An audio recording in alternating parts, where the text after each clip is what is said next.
So this problem involves the integration of vectors, and we're given a moving particle that starts at the initial position r of 0. We're given that vector there, 1, 0, 0, and with the initial velocity, the vector v of 0 equals 1, negative 1, and 1. But we're only given the equation for acceleration, which is 4ti plus 6tj minus the cosine of tk. So we need to find the actual equations for the velocity and position at time t. So we know that the position r of t is the derivative of that, r prime of t is equal to velocity, and the derivative of velocity is equal to acceleration, which is what we're given. So to find v of t, we'll need to integrate the acceleration vector with respect to t, and you'll end up getting 2t squared I plus 3t squared j minus sine of tk plus the vector c.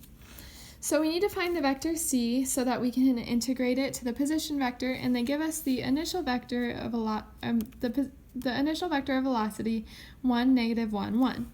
So we can set these equal to that velocity, the initial velocity vector, and you'll get 2t squared plus c1 equals 1, and when t equals 0, that just is going to be c1 is equal to 1, and that's the same with c2 because that term will go to 0 since t equals 0.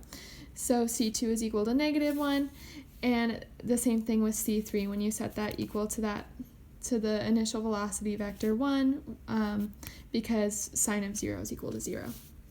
So we plug that in and we get our whole velocity vector as 2t squared plus 1, 3t squared minus 1, and negative sine t plus 1. So we need to integrate our velocity vector to find our position vector. So once you integrate that with respect to t, you end up getting 2/3 t cubed plus ti plus t cubed minus tj plus cosine of t plus tk plus the vector c.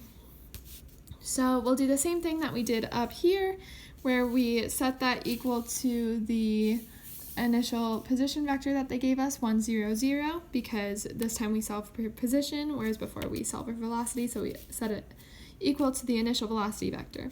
So here we're setting it equal to the initial position vector, and you'll get 2/3 t cubed plus t plus c1 equals to 1, and both of those terms become 0 when t equals 0, since we're finding r of 0.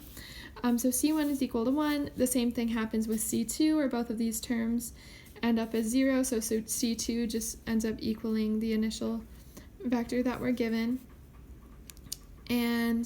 But this one is different because cosine of 0 is equal to 1, so you have 1 plus c3 equals 0, so c3 is equal to negative 1, and you incorporate that into the vector that we've already found, so you get ultimately the whole initial position vector, or actually just the position vector when its time is equal to t, as 2/3 t cubed plus t plus 1, t cubed minus t, and cosine of t plus t minus 1.